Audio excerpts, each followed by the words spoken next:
ya vamos de lleno en esta tercera y última parte de la doctrina audiovisual con la cuestión del tecnoactivismo. Tecnoactivismo me gusta llamarlo activismo 2.0. ¿Qué entiendo yo por tecnoactivismo? Bien, es el activismo judicial, ya en la primera parte hablamos de activismo, que además de los medios probatorios clásicos, comienza a aprovechar aquellas posibilidades que le otorgan después las nuevas tecnologías, las tecnologías de información y comunicación. Y así se vale especialmente del documento electrónico en sus diversas variantes. En definitiva, la red es una fuente de información casi infinita, es casi el Aleph borgiano. Mirando la red podemos ver qué está pasando en este momento en Italia, escuchar la música que decidimos, acercarnos a ver qué están haciendo nuestras familias, si han compartido la ubicación con nosotros, ver cámaras de seguridad implantadas en diversos lugares. Es una fuente de información infinita.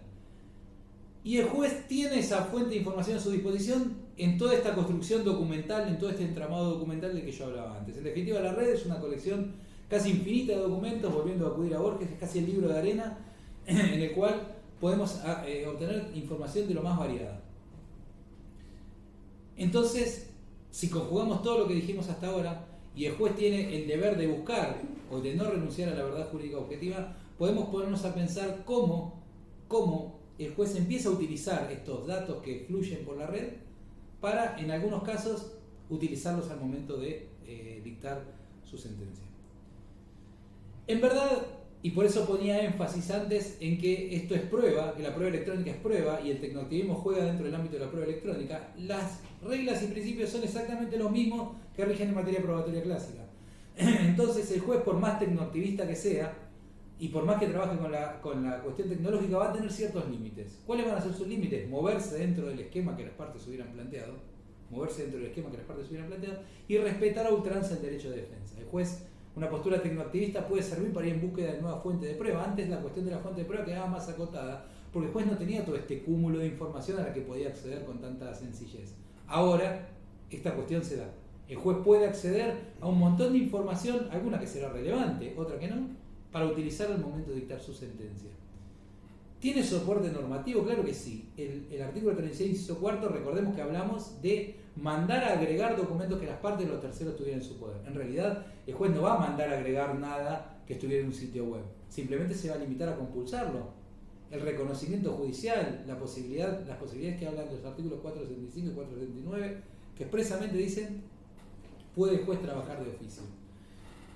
Ahora, la idea madre debería ser que toda indagación en la red de utilización de fuentes documentales electrónicas se realice acudiendo a los medios de prueba y respetando el derecho de defensa de las partes. Hay un antecedente que también pueden encontrar aquí debajo, que es de la Suprema Corte de Justicia de la Provincia de Buenos Aires, año 2015, de González Elisa, donde la Corte dice específicamente que descalifica la sentencia de un tribunal de trabajo que para decidir se había apoyado información recabada directamente por el tribunal de Internet que no había sido ofrecida ni producida como prueba, ni siquiera dentro de las potestades oficiosas. O sea, ¿qué es lo que reprueba la Corte acá? Que el juez, al momento de decidir, se siente frente a su computadora, accede a Internet y recabe una prueba. ¿Por qué? Porque lo está haciendo sin respeto al derecho de defensa de las partes. O sea, en mi concepción, y creo que es un poco lo que dice la Corte acá, es usted puede hacer prueba de oficio y puede utilizar estos elementos probatorios de manera oficiosa. Lo que quizás es reprochable es que lo haga de manera oficiosa y al momento de decidir. Ahora, toda esta cuestión de tecnoactivismo vamos a llevarlo un poco a la práctica, porque, y de ahí la idea de compartir con ustedes este momento y esta doctrina, es que esto ya se está haciendo. Esto ya se está haciendo, aunque en realidad no es tan difundido, pero debajo del video van a encontrar una serie de fallos realmente muy muy interesantes, donde van a ver cómo los jueces trabajan con toda esta cuestión para emitir sus decisiones. Vamos a centrarnos en 4 o 5 pilares. El primero es Facebook. Sabemos que es Facebook, sabemos que el Facebook es una red social y sabemos que el Facebook es una red social donde las personas interaccionan entre sí.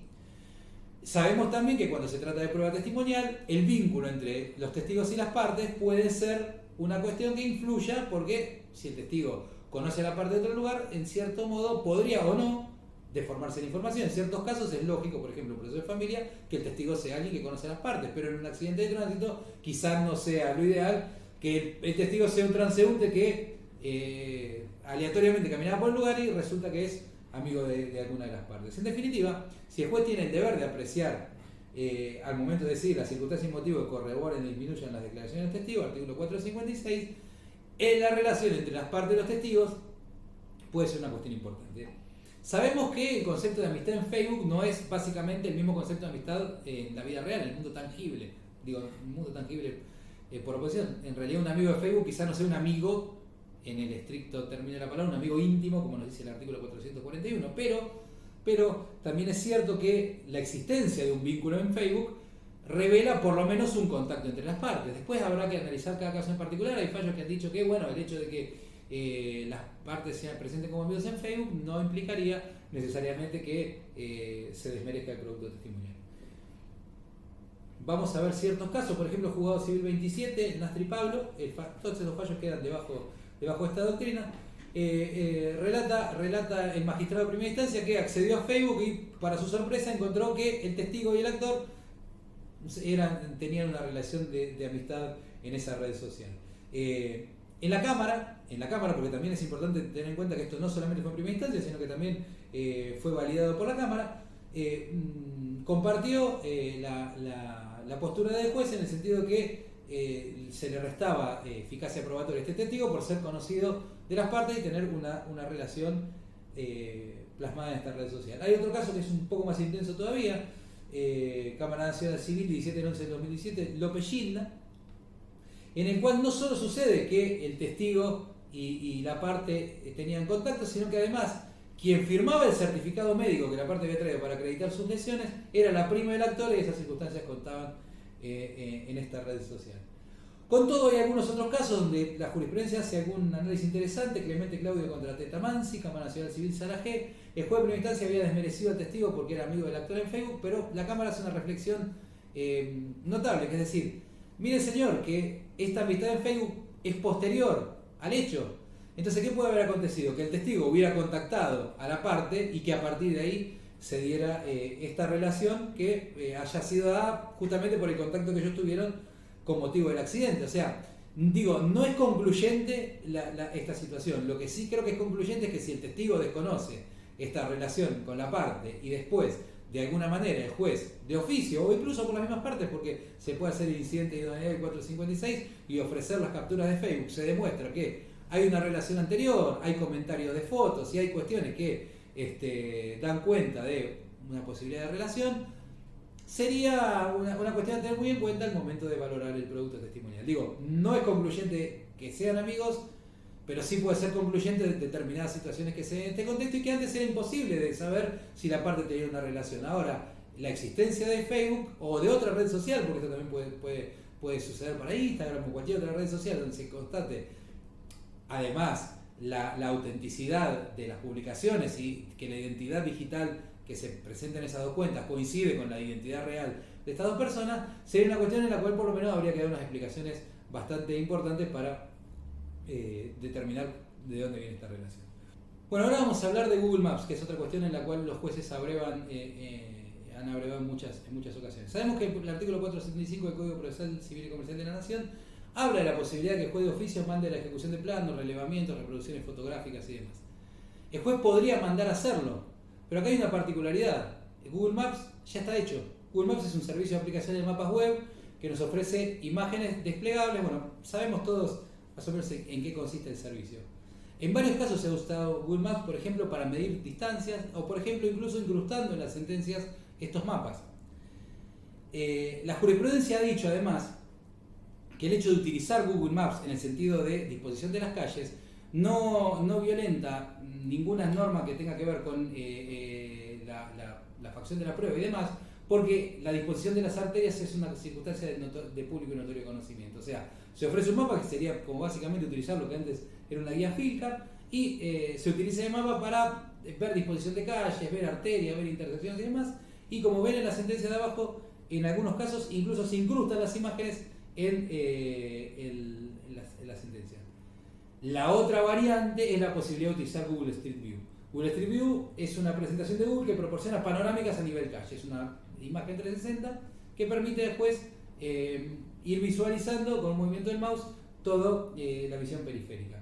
En definitiva, esto sería una suerte de reconocimiento judicial electrónico del lugar mediante un documento.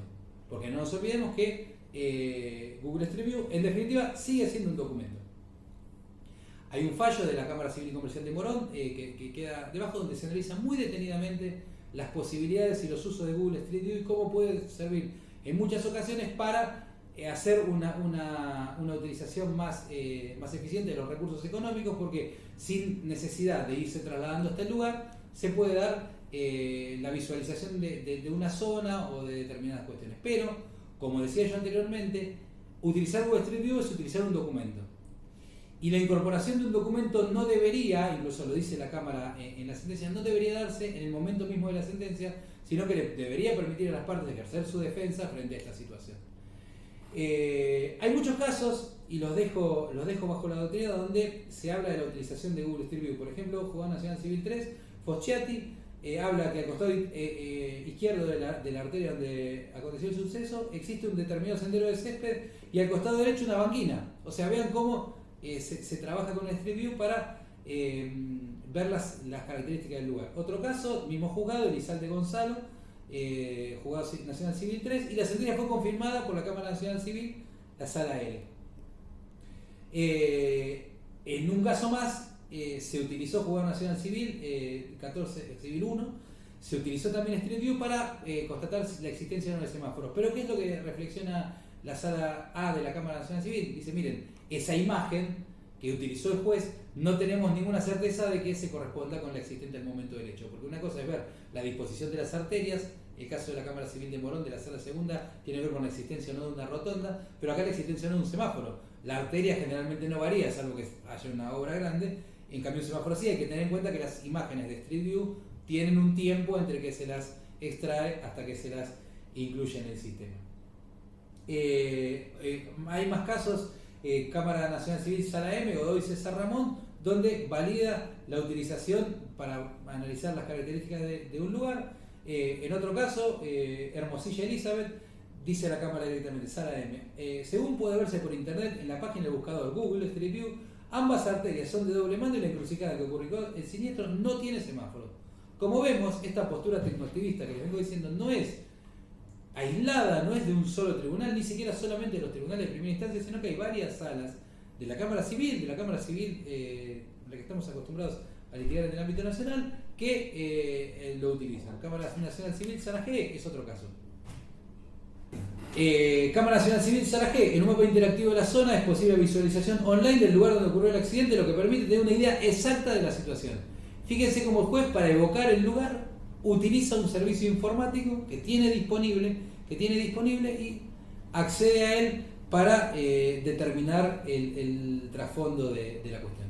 Como les decía, en el caso de la Cámara Civil de Morón, Fleitas, donde incluso hay imágenes incrustadas, se analiza muy detenidamente la cuestión de Street View, cuál es su naturaleza jurídica, cuándo puede utilizárselo, cuándo no, y se sientan algunas pautas. Lo que la Cámara termina estableciendo ahí es que no reprueba el uso de Street View, que lo usó el juez directamente al momento de decidir, porque lo que se había extraído de Street View coincide totalmente con las imágenes que había plasmado el perito. Entonces, ambas cosas le sirvieron al juez para plasmarse muy claramente cómo el suceso había acontecido cuando un colectivo circulaba por una rotonda y la motocicleta lo impactó desde su parte trasera y cómo jugaba todo esto sobre las prioridades del paso. Entiendo yo que la utilización de Street View, en la medida en que se respete el derecho de defensa de las partes, que se lo haga en una audiencia, que se lo haga de una manera razonable y sin ir por encima de las posibilidades de las partes de alegación y prueba, le permiten al juez quizá ahorrar lo que implicaría un reconocimiento judicial, trasladarse al lugar o una prueba pericial, un relevamiento topográfico con dispositivos y documentos que ya Google los labró por nosotros, porque cuando sancionaron los códigos procesales no existía esta cuestión, o existirían las guías FILCAR que en definitiva podían aportarse o no al expediente. Pero bueno, ahora lo que tenemos es una serie de posibilidades que andan dando vuelta por ahí y el juez no tiene más que capturarlas y traerlas.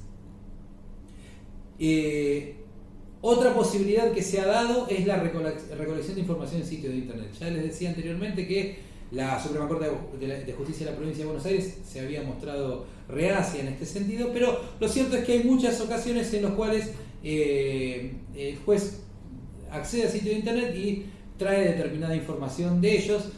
A mi parecer, por lo menos lo que debería hacerse en estos casos sería fijar una audiencia, que vengan las partes y poder hacerlo adelante de las partes, también quizás adelante de algún perito, si fuera necesario, si hubiera algún cuestionamiento por el tema de la autenticidad, direccionamiento y demás que pueden darse en el ámbito de la red. Pero bueno, hay dos casos que también queda la jurisprudencia debajo de la doctrina, un caso de la Cámara Nacional Civil donde el juez habla del uso del buscador y de cómo directamente al momento de sentenciar lo hizo, un caso de la Cámara Civil de Azul que tiene la particularidad de que utiliza información periodística, era una persona que se había ahogado en una tosquera y lo que se hace es acceder a los diarios de la zona para analizar un poco toda esta situación, y es interesante este caso de la Cámara Azul porque deja aclarado por qué procede de esta manera, aún teniendo en cuenta los antecedentes de la Suprema Corte de Justicia.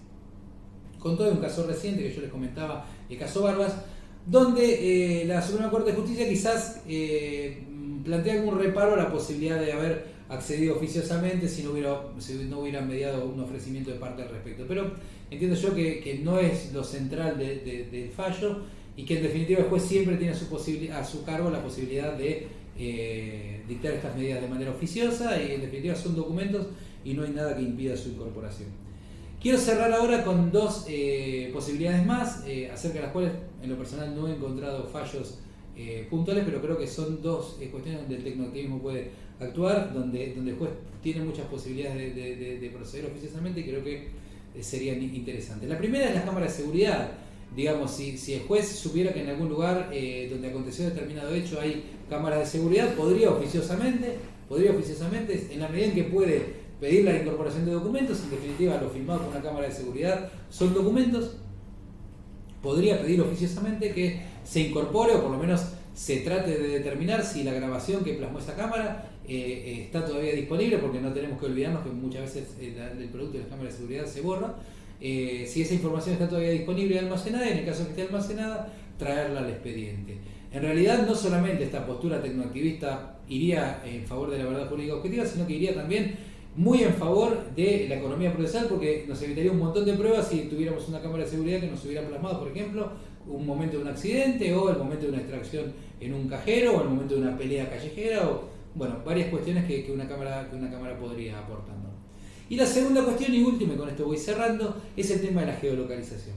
Todos sabemos que nuestros dispositivos móviles, si tenemos activados los sistemas de geolocalización, tienen una idea muy clara, y si no los invito a hurgar un poco en su cuenta de Google o en su dispositivo Apple, tiene una idea muy clara de por dónde anduvimos, no solamente hoy, dónde anduvimos ayer, sino dónde anduvimos desde que tenemos la cuenta y este servicio está activado. Nosotros podemos acercarnos al historial de nuestra ubicación y saber qué recorrido hicimos muy puntualmente tal día, de tal año, a tal hora. ¿Cuál es la importancia de esto? Bien, es claro que si el juez estuviera tomando una declaración testimonial y el testigo utilizara el servicio de telefonía celular y el testigo tuviera su geolocalización activada, sería perfectamente posible que dentro de la razón del dicho que se le pide al testigo, el juez le pidiera oficiosamente, incluso también las partes podrían hacerlo, que el testigo compartiera con todos nosotros cuál fue su ubicación específica tal día a determinada hora, y de esa manera podemos saber si dentro de su recorrido estuvo en el lugar del accidente. No creo que hubiera un reparo en la intimidad, porque en definitiva esto tiene que ver con la razón del dicho y tiene que ver con su obligación de declarar, en la medida en que se circunscriba solamente ese momento.